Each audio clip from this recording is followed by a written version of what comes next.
What inspired this video was a recent story in which a Tai Chi master fought an MMA fighter in a test of skills. The Tai Chi master was a 41-year-old man. He was the head of a Thunder-style Tai Chi group. He faced a 38-year-old Beijing MMA fighter, a coach, a promoter, and known by his fans as the Madman for his ruthless aggression in the ring. Prior to the match, which was live streamed to more than 1 million viewers, the MMA fighter insulted the traditional Chinese martial arts, saying that they were all about style with no substance. He then went on to prove his point by decimating the Tai Chi master in less than 10 seconds. Here lies the problem: blind faith.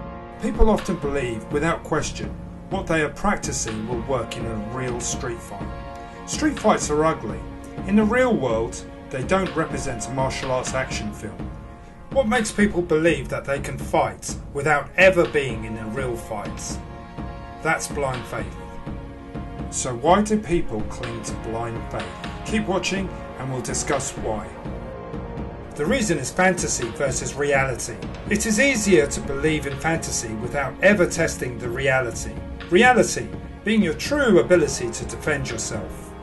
In science, validity is the measure, the extent in which what you are practicing accurately relates to the real world. Style versus style comparisons are important for testing the validity of any martial art because it allows for an accurate measure of effectiveness.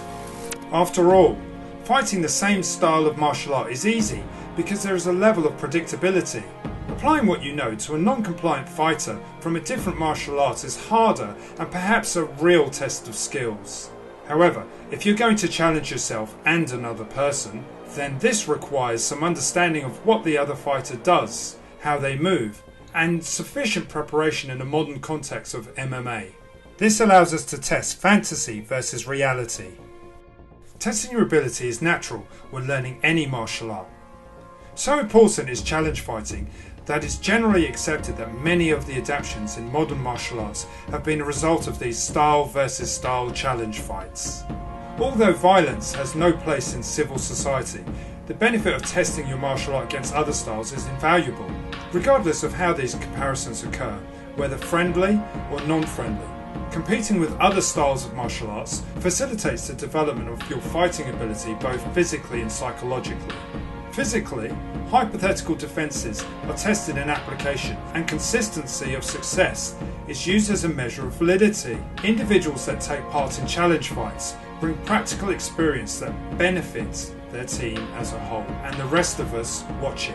The psychological benefits are more apparent. When individuals have a goal, whether focused on a challenge fight, grading or a competition, their performance is often enhanced, and this presents more of a challenge to others in their gym. However, preparing for a challenge fight develops a different attitude and mindset in comparison to the regular training regime. How do you know that traditional martial arts work? Admittedly, not everyone that studies a martial art wishes to test their skills.